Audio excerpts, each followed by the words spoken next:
العالمين والصلاة والسلام على أشرف الأنبياء والمرسلين وعلى آله وأصحابه أجمعين.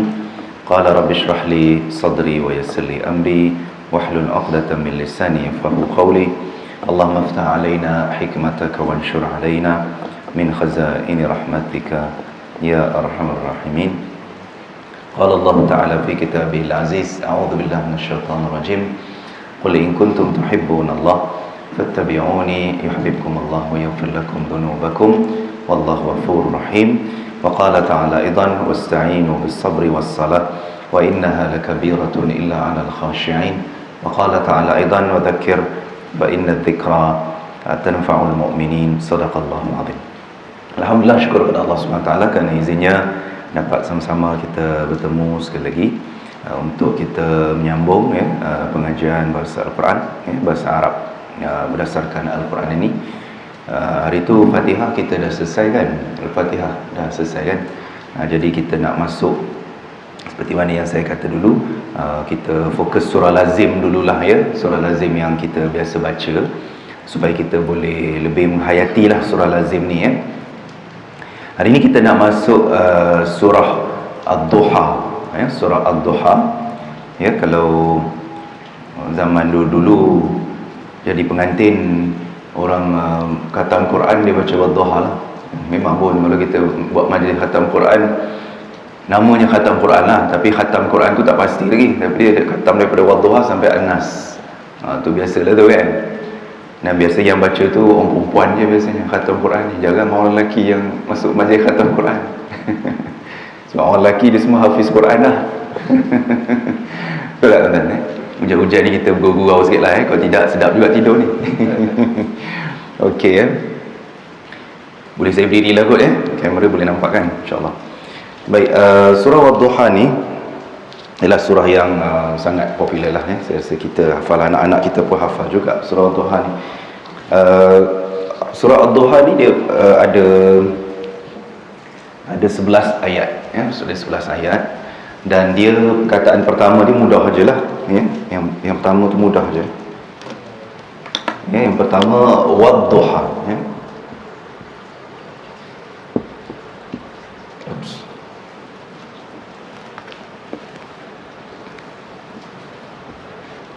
Okey. Perkataan pertama Wad-Duha. Pendek ke boleh turun bawah? Boleh okey. Okey. Wad-Duha ni dia satu perkataan je lah ya, satu perkataan saja. Dan Wad-Duha ni sebenarnya dia satu perkataan ya, tapi dia merupakan ayat lah. Sebab dia ada dua benda dekat sini. Ya, satu waw ya, waw. Satu lagi Ad-Duha itulah sendiri ya. Dan waw ini kita panggil dalam bahasa Arab waw al-qasam, dia panggil al-qasami, wawul qasam. Wawul qasam ni apa? Waw sumpahan. Sumpah maknanya qasam ni kalau dalam bahasa Arab mana sumpah. Sumpah ya. Dan duha ni dia special sikit lah duha ni, sebab ujung dia ni, kalau tuan-tuan tengok ejaan dia kan, ujung dia ni dipanggil alif maksurah. Dia macam ya, tapi tak ada titik. Dia macam ya, tapi tak ada titik belakang kan. Jadi bacaannya seperti alif lah. Macam nama orang, kalau kita nama orang seperti Laila, Najwa, Salwa, itu kalau dalam bahasa Arab, dalam Jawi kita kena eja dia ia tak ada titik. Sebab dia nama perempuan. Macam nama orang Salwa, kita biasa dengar kan, macam tu. Najwa macam tu. Laila, ini nama perempuan. Kalau nama lelaki Mustafa, ada nama tuan-tuan Mustafa. Tapi Mustafa ni pun diguna alif maksurah juga, alif bengkok macam ni, Mustafa ya. Apa lagi nama orang yang ada alif bengkok belakang? Salwa, Najwa, Laila, Mustafa. Musa, mumtaz. Musa, Isa. Bila keluar Musa, keluar Isa sekali lah. Betul tu, bagus. Tapi sebenarnya dalam bahasa Arab, alif maksurah ni ataupun alif bengkok ni, sebenarnya dia adalah salah satu daripada tanda perempuan sebenarnya. Dia tanda perempuan. Walaupun kalau macam ni lah, saluan, walaupun Mustafa, Musa, Isa ni pun guna alif bengkok jugalah, tapi sebab dia nama orang, dan nama orang ni kita boleh agak dah dia lelaki ke perempuan. Kita boleh agak dah. Mustafa tak nama perempuan kan, Musa nama lelaki kan, Isa nama lelaki. Tapi dalam kaedah bahasa Arab, alif maksurah ni adalah tanda perempuan sebenarnya. Dia tanda perempuan. Macam husna tu, husna, Asmaul Husna yang saya baca tadi kan, Syahdu Syahdan saya baca surah tu. Sebab nama-nama Allah ni kalau kita hafal masuk syurga tuan-tuan. Sebab tu penting 99 nama Allah Husna. Kan? Uzma, surah Uzma dia dekat bandar Kesuma tu, dia punya pengurusi tu junior tadi, sometimes Ustaz Emri gitu. Junior. Husna, Uzma, macam nama ramai orang letak nama anak-anak ni. Macam kita belajar tajwid, qalqalah kubra, qalqalah sughra, itu semua bila kita dengar bunyi dia macam ya macam alif kat belakang tu, itu semua macam ni lah ejaan dia. Sebab dia memang ciri perempuan lah. Termasuk perkataan ad-duha ni. Tapi duha dia bukan orang kan, dia masa lah kan, ad-duha ni benda lah kan. Jadi maknanya ini adalah sumpahan Allah Subhanahu Wa Taala kepada makhluk. Allah Subhanahu Wa Taala boleh bersumpah dengan makhluk, tak kisahlah sebab Allah yang cipta makhluk ni. Jadi Allah Subhanahu Wa Taala boleh bersumpah dengan apa saja. Ini kita baru belajar wadduha lah, yang selalu kita baca wal asri, nampak dia kan, wal asri wal fajri wasyamsi wadduhaha wal laili. Banyak dalam Quran. Kan? Jadi waw sumpahan ini Allah Subhanahu Wa Taala sumpah kepada makhluk-makhluk. Maknanya bila Allah SWT sumpah kepada makhluk tu, maknanya dia ada kepentingan yang sangat besar lah.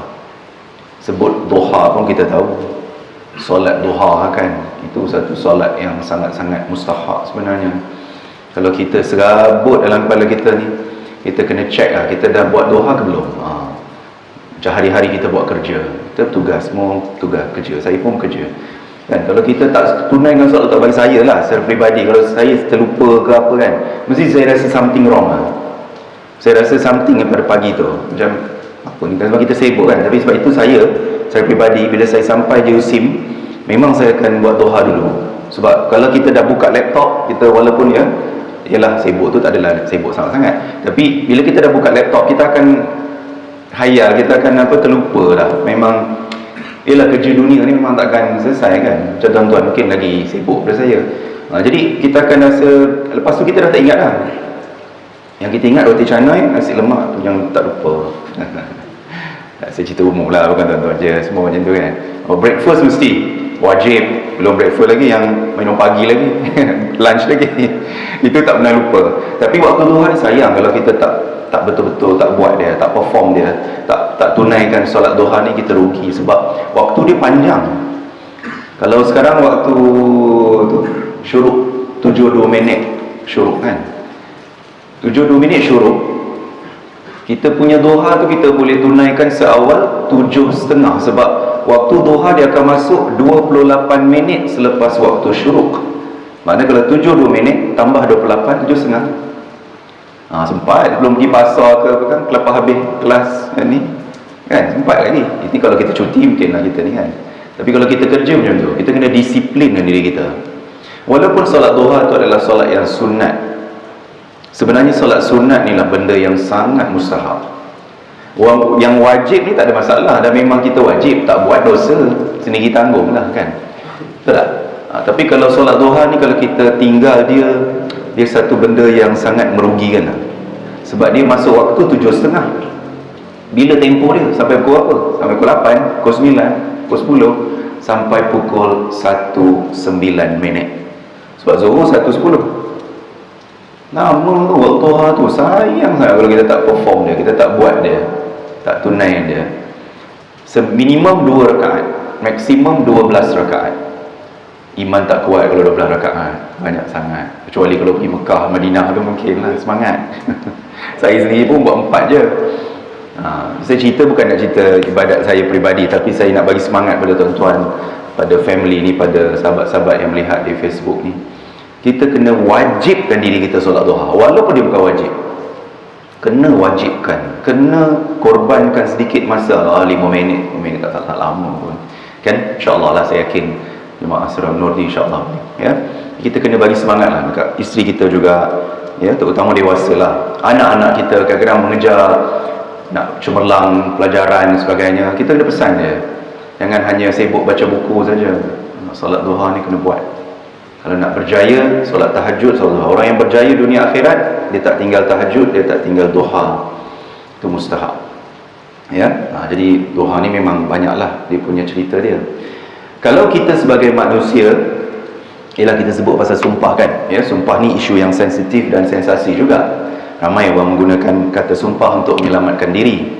Jadi kalau dalam sebagai manusia, sebagai orang yang beriman pada Allah SWT kan, orang akan menggunakan sumpahan apa? Kalau kita sebagai orang Islam, kita akan sebut apa? Wallahi wa billahi wa tallahi. Orang Islam dia boleh bersumpah dengan 3 perkara ni saja. Dia tak boleh bersumpah dengan makhluk. Dia boleh bersumpah ni, wallahi wa billahi wa tallahi. Apa maksud 3 ni? Demi Allah, itu je maksudnya. Tapi dia ada 3 bentuk. Dia ada 3 bentuk tu, semua sama makna dia. Dan kata sumpah ni, dia dalam bahasa Arab, dia akan menyebabkan perkataan selepas dia tu baris bawah. Sebab itu kita dengar wallahi wa billahi wa tallahi baris bawah. Wadduha special sebab ujung dia ada alif. Bila dia ada alif, takkan nak baca wadduhi, tak boleh lah, sebab dia ada alif maksurah. Pernah dengar wadduhi wal-laili idza saja? Bukan Kelantan tu. Kelantan. Itu memang ada kiraat, tapi kita kiraat ni kita tak belajar. Saya pun tidak expert kiraat. Kiraat ni ada pakar-pakar dia lah. Kiraat ni biasa, tapi kita baca yang masyhur, kiraat yang masyhur sahaja. Sebab itu kita baca wadduha wal-laili idza saja. Kita tak baca dia dalam bentuk imalah. Dia panggil imalah tu, yang a tu imalah dia panggil. Bunyi dia i kan.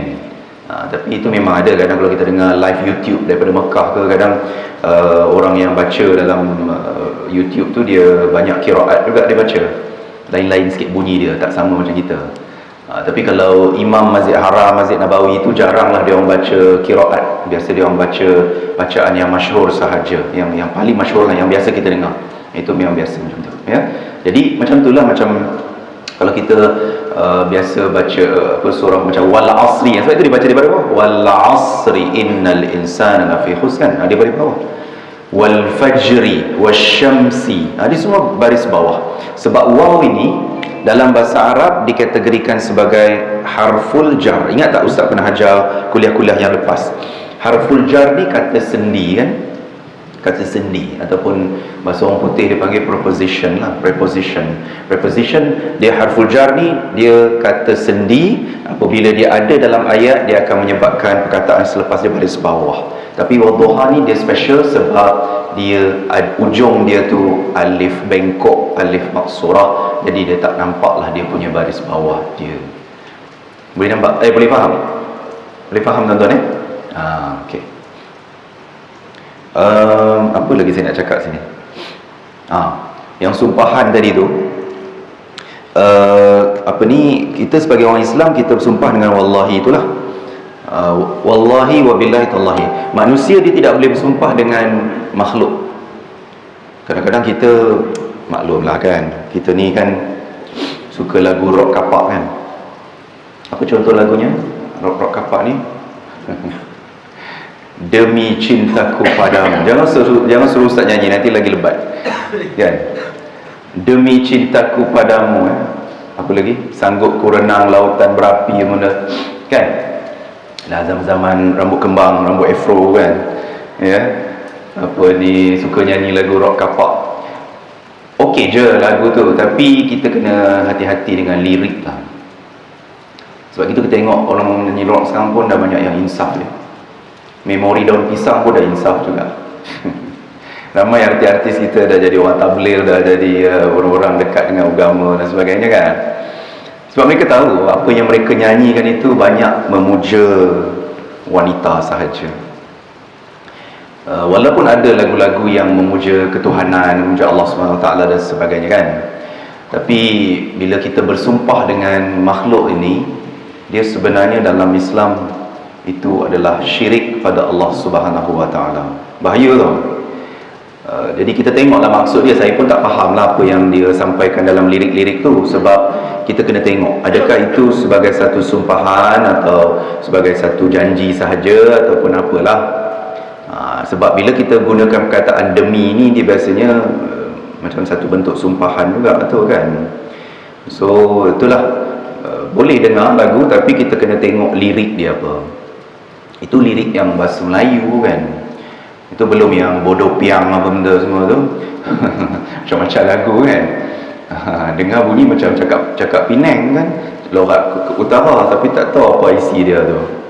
Kita dengar bodoh piang je, tapi tak tahu apa isi kan. Tapi itulah maknanya, bila seseorang manusia bersumpah selain daripada Allah, maka dia syirik. Na'udzubillah min zalik. Sebab itu, tapi kan orang Arab lah, kalau kita bergelumang orang Arab pun, dia walaupun wallahi wa billahi wa tallahi ni, kalau kita orang Melayu, kau ni jangan main-main dengan sumpah Sumpah ni bukan boleh buat main-main kan. Kita selalu marah orang kalau orang buat sumpah suka hati, kau ni jangan main-main sumpah-sumpah ni, tak baik. Tapi orang Arab kalau bersumpah, anytime dia cakap boleh sumpah. Sebab memang dia menggunakan, untuk menguatkan apa yang dia nak sebut, dia akan sebut wallahi, wallahi ana, wallahi, wallahi, wallahi. Tapi dia sebenarnya kelentong gitu. Jadi wallahi itu bagi orang Arab adalah satu kata penguat.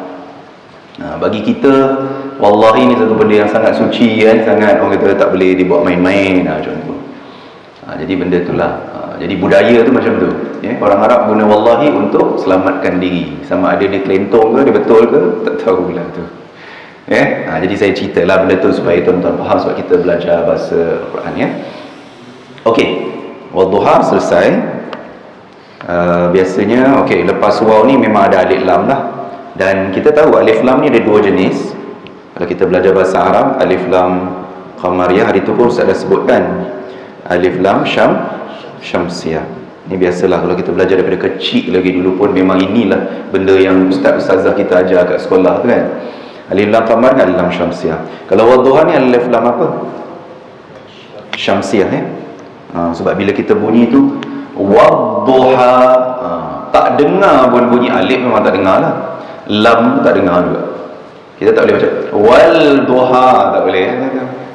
Tak boleh baca wal duha sebab ini alif lam syamsiyah. Sebab alif lam syamsiyah ni dia macam bahasa orang putih jugalah, silent H kan. Hour, honest, mana ada honest, hour tak ada. Jadi tak ada. Macam ni pun silent juga, dalam dia tak bunyi. Macam tak tahu, saya ingat saya disebut ke tak, macam kataan assalamualaikum tu pun sama jugalah. Kataan assalamualaikum kan, ramai orang salah eja kata assalamualaikum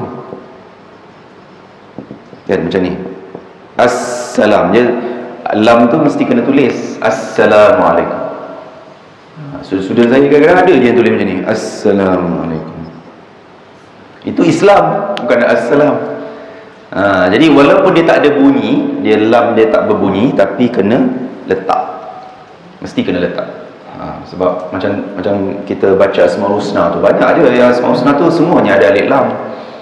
Sebahagian tu qamariyah, ada sebahagian tu syamsiyah, semua kena ada alif lam. Sebab alif lam ni adalah tanda dia khusus, dia ma'rifah, dia panggil ma'rifah. Bila ada alif lam ni kita panggil ma'rifah. Apa itu ma'rifah? Ma'rifah ni kata nama khas. Kata nama khas Kalau kita belajar BM, kita ada kata nama am, kita ada kata nama khas. Biasanya kalau dalam bahasa Melayu, kata nama khas ni macam nama orang, nama jalan, nama surau, nama masjid, nama orang, nama binatang yang kalau kita gelar si comel siapa kan. Itu kalau bahasa Melayu dia khusus kepada nama-nama khas tu, nama-nama jalan, nama negara apa semua tu. Tapi bahasa Arab kalau kata nama khas, nama orang tu salah satu je. Sebab dia kata nama khas dalam bahasa Arab dia ada banyak kategori. Keduanya ni lah, kalau ada alif lam pun termasuk kata nama khas juga. Dan alif lam pun termasuk kata nama khas juga. Jadi alif lam ni dia satu gambaran yang sangat penting lah, sebab dalam bahasa Arab bila ada alif lam dia jadi spesifik, jadi khusus. Boleh tuan-tuan ya? Itu baru perkataan pertama. Dan 6.45 dah. Wal laili idza saja. Wadduha wal laili idza saja.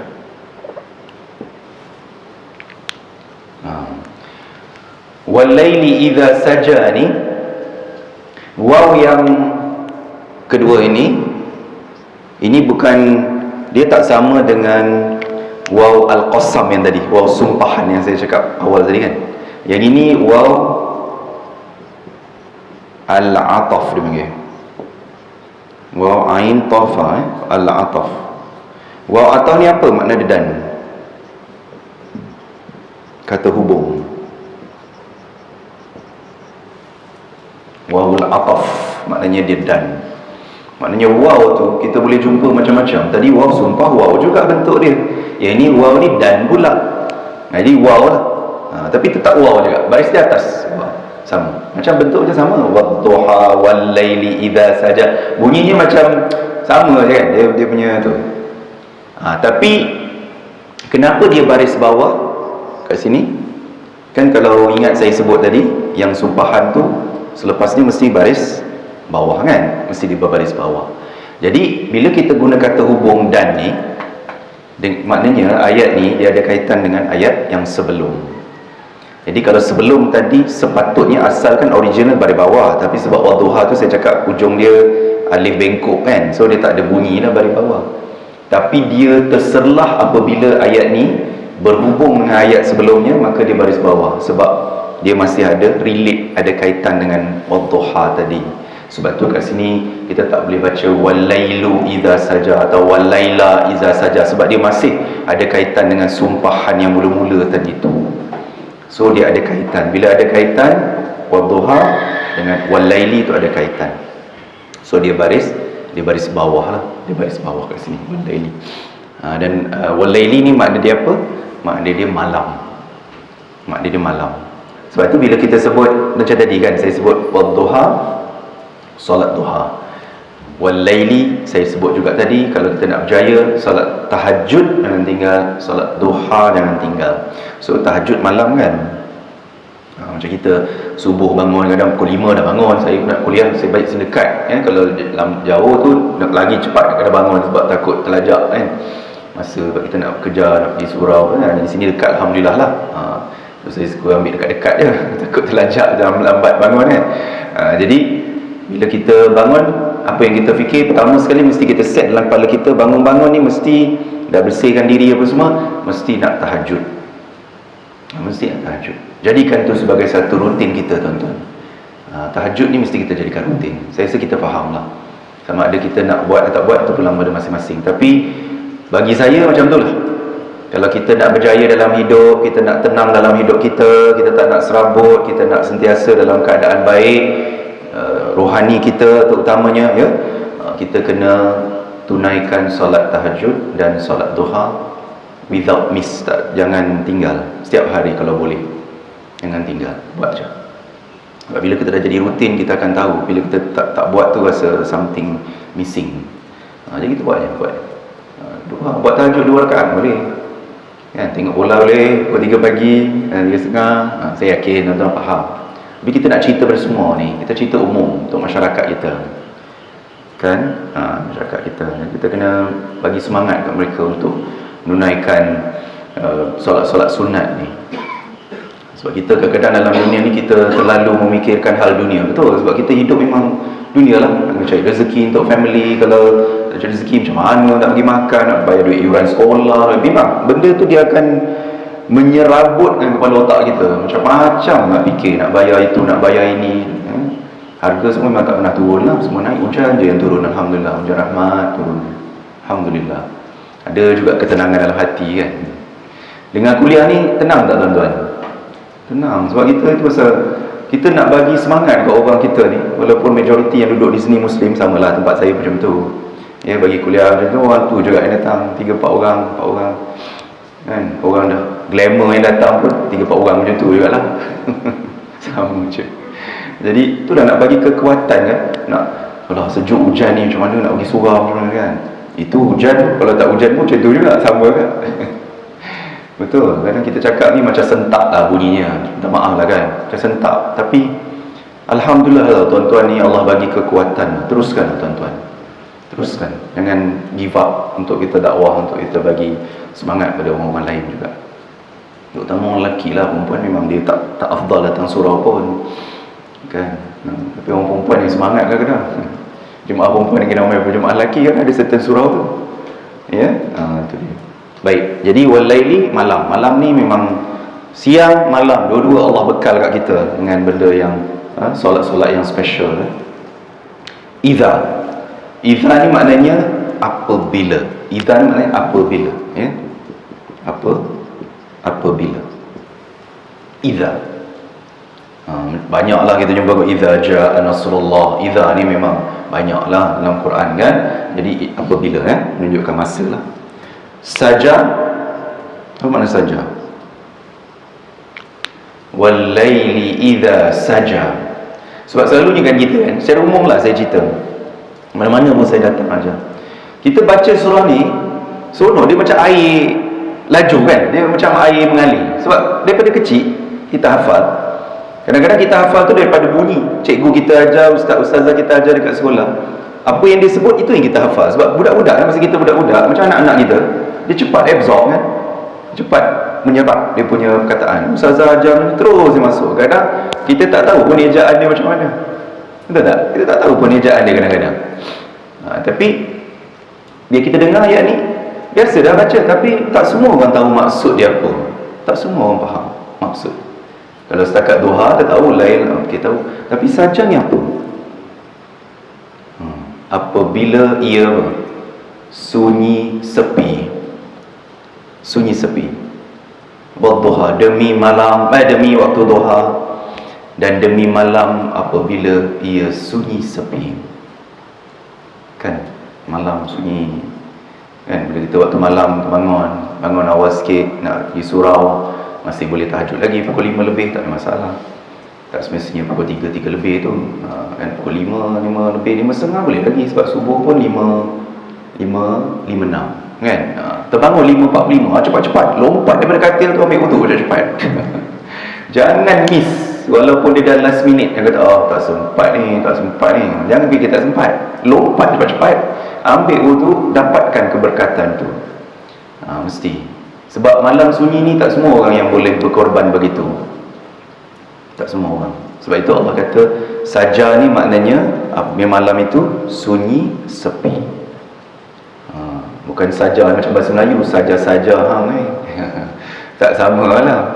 Jadi bahasa Arab saja ni adalah sunyi sepi ya. Dan dari segi bahasa Arab pula, kalau kita tengok wadduha tadi, ujung dia alif bengkok, tapi itu noun lah, kata nama ya. Tapi saja ni kata kerja. Ini kata kerja ni, kalau dalam bahasa Arab dia panggil fi'il madhi.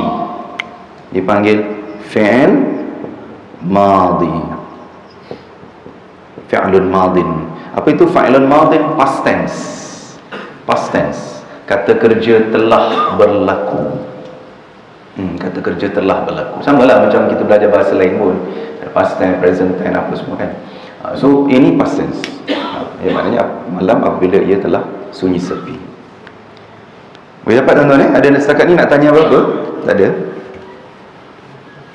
Semalam saya pergi bagi talk haji dekat sekolah TKC, College Tunku Kursiah. College sekolah yang hebat lah kan, Tunku Kursiah TKC. Dan sekolah tu semua perempuan. Anak-anak kita semua perempuan situ kan. Jadi saya seorang lelaki dalam dewan tu, orang semua perempuan, cikgu semua perempuan. Ya, tapi anak-anak Tunku Kursiah ni memang kan, bila bagi peluang nak bertanya ni beratur tu. Beratur. Berani tu tanya. Soalan haji dan umrah tuan bayangkan. Sedangkan mereka majoriti tak pernah pergi haji, tak pernah pergi umrah. Saya pun selalu bagi talk ni, tapi dah lama dah juga tak ni kan. Sekolah-sekolah panggil tu memang saya bagilah. Memang apa ni, budak-budak dia memang cerdik bang. Dan dia majoriti tak pernah pergi. Saya tanya siapa yang dah pernah pergi umrah, adalah dalam 5 orang 6 orang angkat tangan daripada 150 orang tu. Tapi soalan dia Masya Allah, macam kebat soalan. Nasib baik Ustaz boleh jawab. Sebab di dalam within saya punya knowledge, saya boleh jawab lah. Tapi memang bagus budak-budak tanya soalan, Ustaz kalau kita nak potong, nak bercukur ni, bertahallul ni, nak potong panjang mana? Nak potong mana? Berapa ukuran dia? Oh gitu dia tanya. Spesifik betul-betul.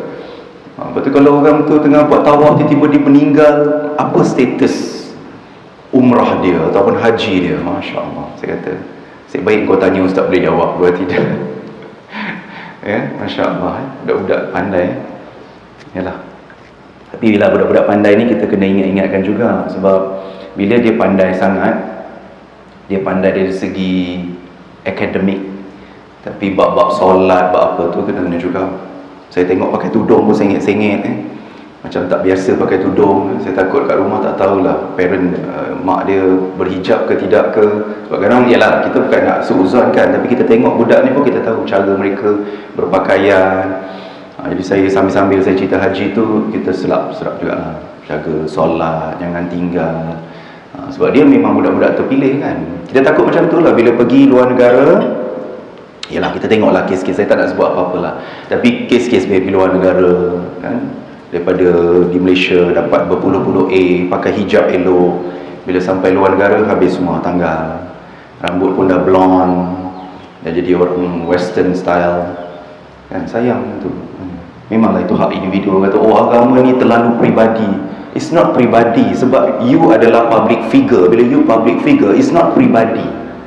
Tu kita kena faham. Macam saya, orang tak kenal tak kisahlah kan. Ni orang kalau kita popular, dia public figure, insta famous apa saja dia buat, tak kira betul ke tak betul, orang akan cakap.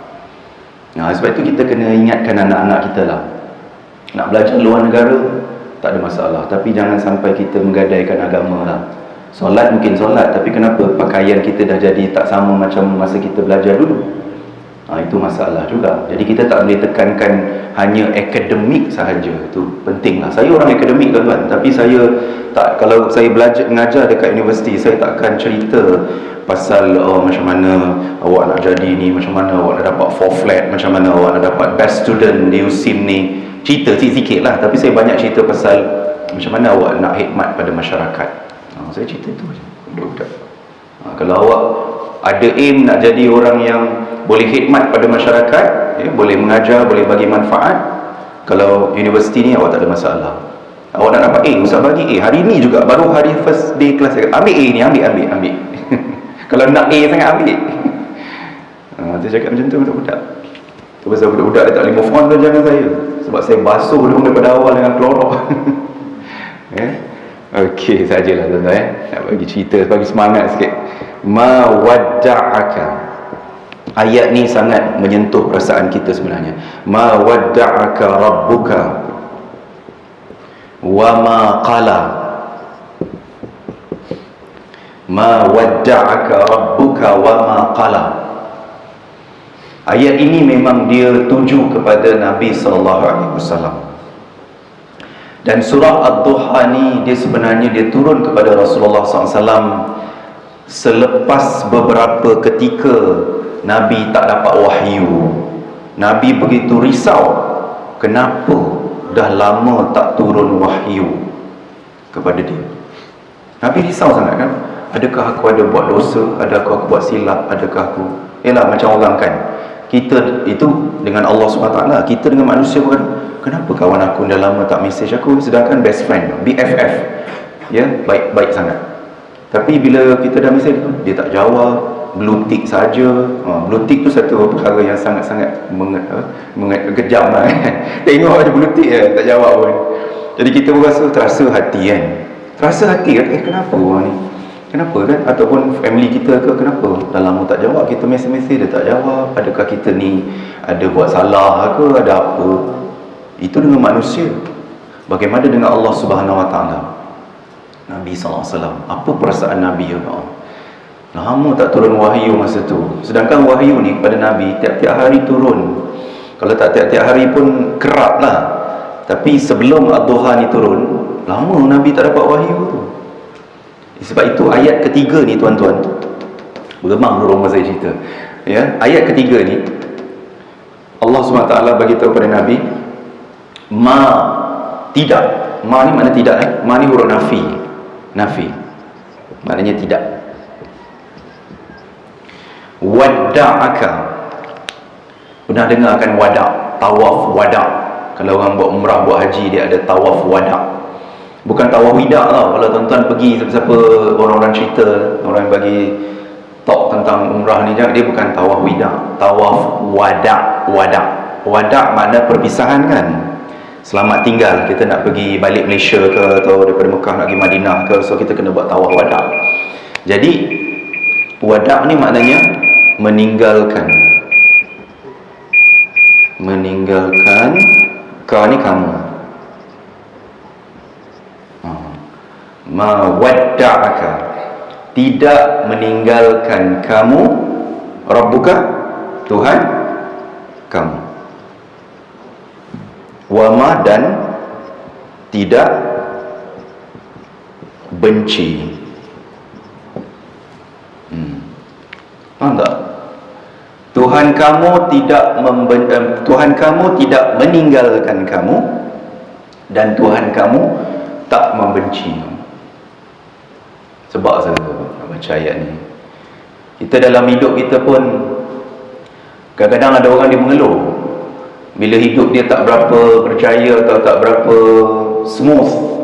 Dia akan kata, kenapa Tuhan buat aku begini? Kenapa Allah jadikan aku begini? Allahu Akbar. Jangan sekali-kali kita mengeluh begitu. Memang kadang kita manusia, saya pun manusia lemah juga. Kadang kita rasa Allahu Akbar kan. Kita istighfar banyak kan. Jangan sampai kita menyebut perkara yang boleh menyebabkan kita lagi jauh pada Allah Subhanahu Wa Taala. Itu yang kita risau. Ini Nabi, tapi Allah bila turun ayat ni, Allah bagi tahu pada Nabi, aku tidak pernah membenci engkau. Walaupun wahyu tak turun beberapa tempoh kan, Allah kata, aku tidak membenci engkau, Tuhanmu tidak membencimu, dan Tuhanmu tidak meninggalkanmu, dan Tuhanmu tidak membencimu. Bila turun ayat, lega lah kan. Lega lah Nabi, sebab takut juga kan, apa ada buat salah apa-apa ke. Dan kalau dalam bahasa Arab, ma ni adalah huruf nafi, kata nafi ya. Kata nafi dalam bahasa Arab banyak. Dia ada la, dia ada ma, dia ada lan, dia ada lam, dia ada macam-macam lah. Dalam Quran semua ada. Dalam Quran semua ada. Kita biasa dengar pun, alam tara kaifa fa'ala rabbuka bi ashabil fil, alam nashrah laka sadra. Itu kita tak belajar lagi, insya-Allah nanti kita belajar. Lam tu yang bunyi lam dengan kita dengar tu tidak tu. Tapi tidak ni dia ada macam-macam kategori lah. Tapi kalau ma ni memang tidak, tapi dalam kaedah bahasa Arab dia adalah ma yang menafikan past tense. Ini past tense ya. Wada'aka ni tidaklah, yang wada'a dengan qala ni past tense. Dia adalah kata kerja telah berlaku, perbuatan yang telah berlaku. Bila perbuatan telah berlaku, bila kita nak nafikan perbuatan yang telah berlaku itu, kita tak boleh guna la ke guna benda lain, kita kena guna ma. Dia tak boleh. Kalau di sisi tata bahasa salah kalau kita guna contohlah, la wadda'aka rabbuka wala qala, dia tak boleh guna la. Sebab la tu untuk present tense, untuk kata kerja sedang berlaku. Yang ini past tense, ini telah berlaku. Dia fa'il madhi tadi sama. Fa'il madhi, past tense. Fa'il madhi maknanya benda yang dah lepas, perbuatan yang telah lepas. Maknanya Nabi, Allah tak pernah meninggalkan Nabi, Allah tak pernah membenci. Cantik kan ayat ni tuan-tuan? Boleh jadi falsafah hidup kita. Kita ingat Allah tak pernah tinggalkan kita, Allah tak pernah sia-siakan hidup kita. Kita je lah nak tentukan macam mana hidup kita kan. Itu dia. Tu kalau kita belajar ni sangat menikam jiwa, sangat menusuk kalbu, sangat menusuk kalbu. Bukan kalbu kalau kalbu anjing. Qalbu, qaf, qalbu. Q bukan K. ma wadda'aka rabbuka wa ma qala, walal akhiratu khairul laka minal ula, walal akhiratu khairul laka minal ula.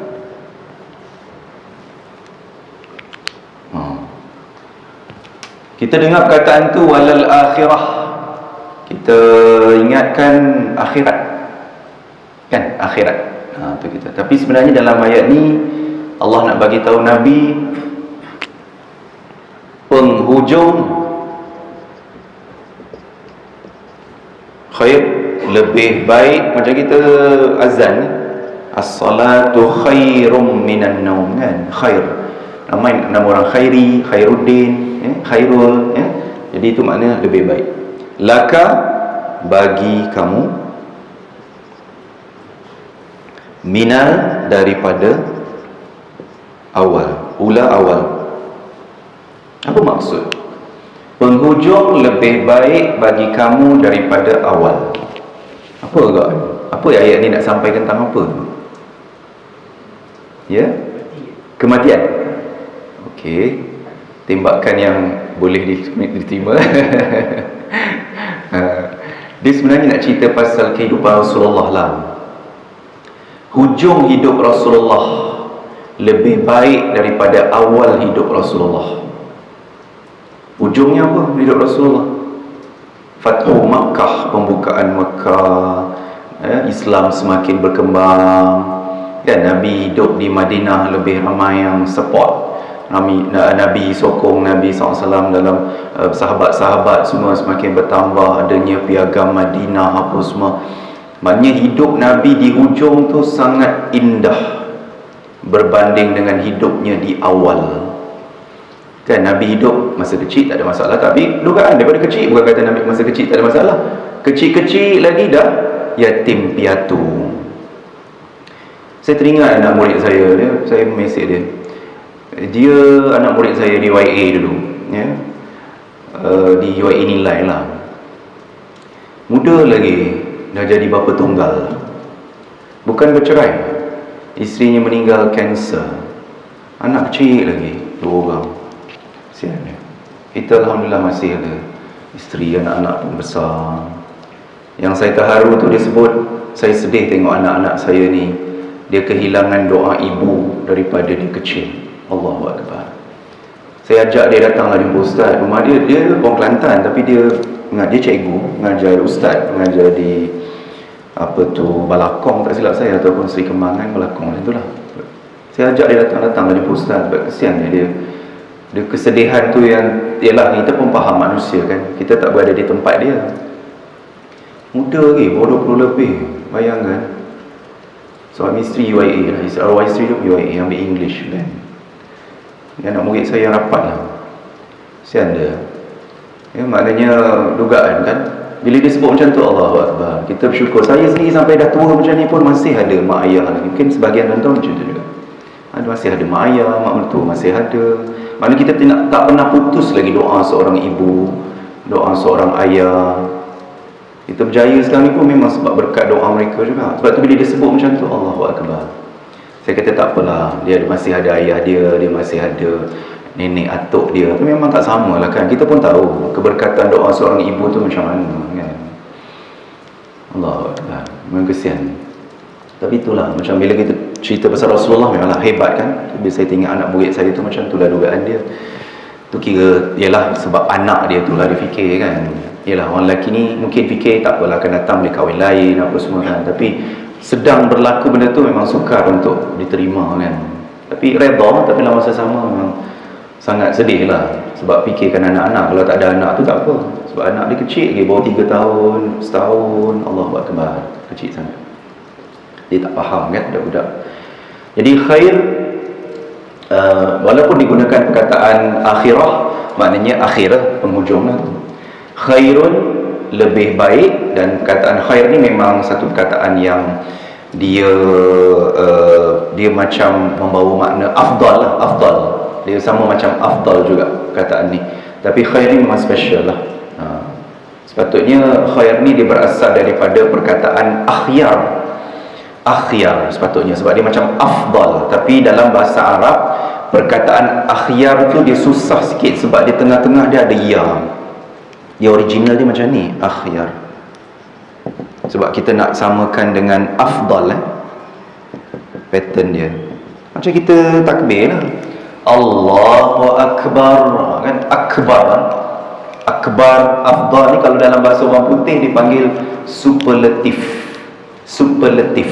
Macam kalau orang putih kan the biggest, the smallest, yang ada EST atau the most apa kan. Macam tu. Jadi bahasa Arab dia tak ada the, dia tak ada most, dia ada alif saja. Ashraf, akmal, ajmal, akbar, asghar, itu semua adalah superlatif dalam bahasa Arab. Yang ada the est tu. Tapi macam ini akhyar, original dia bagi khair ni, khair ni original dia ni.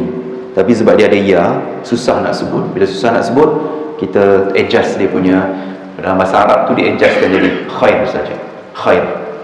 Jadi khair, Baik. Laka macam biasalah bagi kamu. Minal sama juga ni huruful jar ni. La ni huruf jar, min huruf jar yang saya sebut, kata sendi semua tu kan. Al-ula awal lah. Sebab bahasa Arab memang awal, ula tu memang makna dia sama lah. Maknanya awal, maknanya mula-mula tu, mula-mula kehidupan. Okey semua tak ada masalah mudah je kan. Tapi itulah memang satu, bila kita belajar tu, itu maksud dia rupanya kan. Kalau kita tak belajar macam ni, kita tak tahu, kita baca sahaja. Baca tu dapat pahala, tapi kalau kita tahu tu lebih berganda pahala dia. Wala sawfa yu'tika rabbuka fatarda. Wala sawfa yu'tika rabbuka, wala sawfa yu'tika rabbuka fatarda.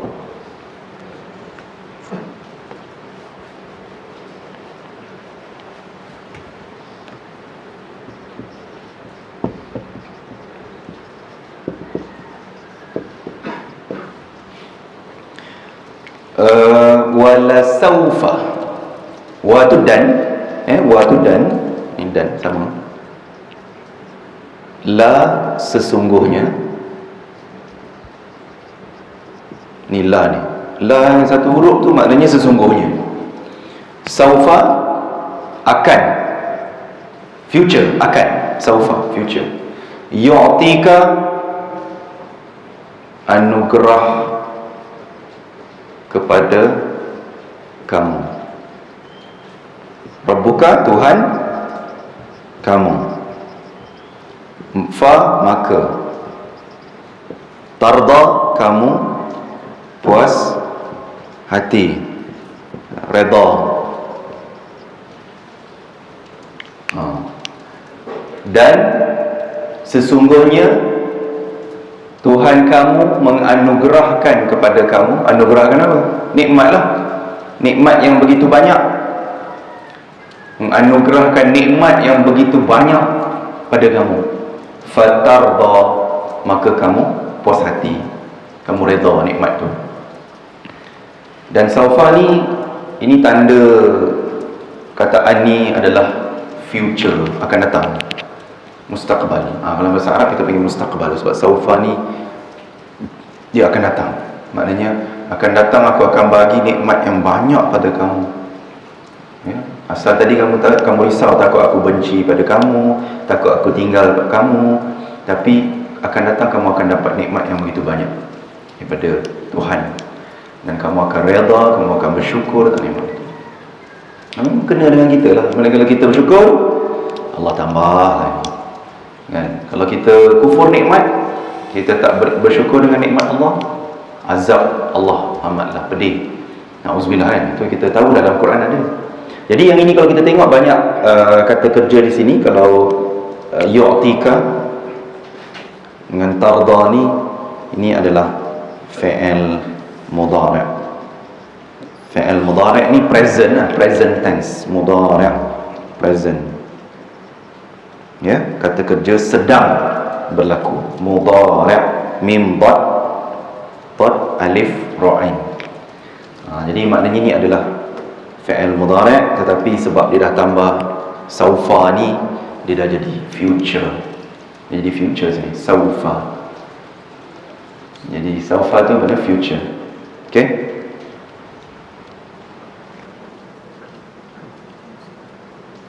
Dia nak berhenti pukul apa ni? Nak berhenti pukul apa agaknya? Terpulang. Sikit lagi, boleh? Sikit lagi, satu ayat lagi. Sebab memang nak habis memang tak boleh ni, banyak. Satu ayat lagi boleh? Tahu tu nak kayu basikal, nak kayu basikal hujan-hujan. Saya pun selalu kayu basikal, tapi saya weekend saya jarang lah. Sebab ramai sangat orang. Seram-seram juga kalau dekat South Creek tu kan. Alam yajidka yatiman fa'awa. Alam yajidka yatim.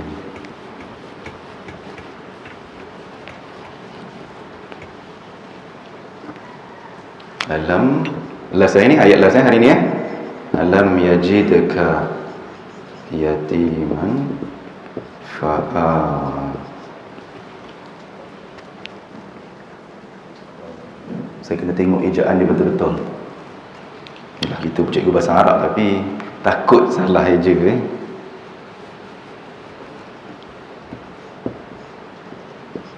macam tu. Alam yajidka, tadi saya dah sebut pasal lam tadi kan. Okey. Alam ni, ni adakah, lam ni tidak pernah, lam ni. Yajidka, kamu dapati, bukan kamu dapati, salah, terbalik. Dia mendapati kamu. Dia mendapati kamu. Yatiman, yatim lah, anak yatim fa'awa, maka dia lindungi kamu. Ya. Ni dia dua harakat, tapi sebab dia alif ni ada hamzah. Walaupun saya letak tanda panjang macam ni, bukan 6 harakat lah, maknanya dia 2 harakat. Cuma dia asal usul dia macam ni.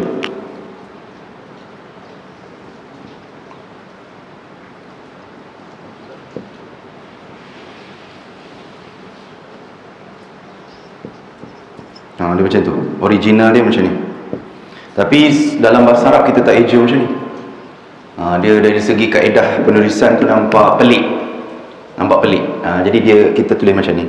Walaupun dalam Quran dia lain sikit lah ejaan dia, tapi saya tulis ni sebab dia bukan yang ni. Saya tulis bukan daripada mushaf lah. Saya tulis kat board ni tak apa. Jadi kita buat macam ni. Ya? Fa'awa. Jadi ni bukan makna 6 harakat lah. Dia 2 harakat saja, tapi sebab dia ada hamzah kat sini dengan alif. Dia macam ni. Okey. Jadi kalau tengok maksud ni, ayat akhir untuk hari ni lah. Adakah tidak pernah dia mendapati kamu yatim, maka dia melindungi kamu? Maknanya apa tu? Bukankah Allah tahu kamu tu anak yatim? Jadi siapa yang lindungi kamu? Allah yang lindungi kamu. Kan kamu anak yatim, wahai Muhammad sallallahu alaihi wasallam. Kamu anak yatim, siapa yang jaga kamu, yang protect kamu? Kan? Sampai daripada walaupun kamu anak yatim, memanglah ada dibela oleh datuk, oleh pakciknya, oleh apa kan? Maknanya kawan-kawan sahabat-sahabat Nabi pun sangat protektif, sangat menjaga Nabi. Tapi hakikatnya itu semua dengan izin Allah Subhanahu Wa Taala juga. Maknanya Nabi punya hidup tu, walaupun Nabi tu kira macam sebatang kara kan, tak ada adik-beradik, tapi Nabi tu banyak orang sekelilingnya yang menjaga dia. Baik tu kalau kita dalam masyarakat, kita contohlah, kita ni hidup sebatang kara, tapi kalau kita sentiasa bercampur dengan masyarakat, masyarakat takkan mengenepikan kita, kan? Kalau kita dah tahu kita sebatang kara, kita duduk dalam rumah, tak bercampur dengan orang, tak apa, tak ni kan, Saya rasa mungkin ada juga kawasan-kawasan ni mak bangsa ke ibu tunggal seorang anak ke apa, tapi mungkin dia jenis aktif, dia sama-sama dengan muslimat buat kerja itu ini, jadi dia pun aktif dan dia tak rasa diri dia terpinggir. Sebab itu kita kena didik masyarakat ni supaya walaupun mereka tu orang-orang yang susah atau orang-orang yang ada masalah keluarga dan sebagainya, kalau dia orang kata masyarakat tengok dia orang yang bagus, masyarakat akan tolong, akan bantu, walaupun dia tak minta pun orang akan tolong. Sebab dia orang yang sentiasa dekat dengan masyarakat dan dia pun hubungan dengan Allah pun dia jaga. Mesti macam tu, kalau orang yang jaga hubungan Allah, dia punya hubungan dengan manusia tu pun insya-Allah. Dia kalau hubungan Allah pun tak lepas, manusia pun tak lepas, itu yang jadi stres tu sebenarnya. Sebab tak semua orang yang hidup macam ibu tunggal macam saya cakap tadi lah kan, yang tak ada suami, tak ada isteri, tu bukan maknanya dia orang kata negatif sepanjang masa. Kadang dia orang lagi positif pada kita, lagi baik, lagi bermotivasi, lagi bersemangat, lagi sentiasa berfikiran terbuka kan. Bukan semua orang macam tu kan. Jadi saya rasa itulah kot untuk hari ni ya, untuk kita punya tazkirah pada hari ini. Nanti kita akan sambung balik lah ingatkan saya ya. Ayat berapa kita sambung nanti. Baik, kita akhiri dengan bacaan doa. A'udzubillahi minasyaitonirrajim. Bismillahirrahmanirrahim. Alhamdulillahirabbil alamin wassalatu wassalamu ala asyrafil mursalin wa sahbihi ajmain. Allahumma faqihna fid din wa 'allimna at-ta'wil. Rabbana atina fid dunya hasanah wa fil akhirati hasanah wa qina adzabannar. Sallallahu ala sayyidina Muhammad wa ala alihi wasallam. Alhamdulillahirabbil alamin. Assalamualaikum warahmatullahi wabarakatuh.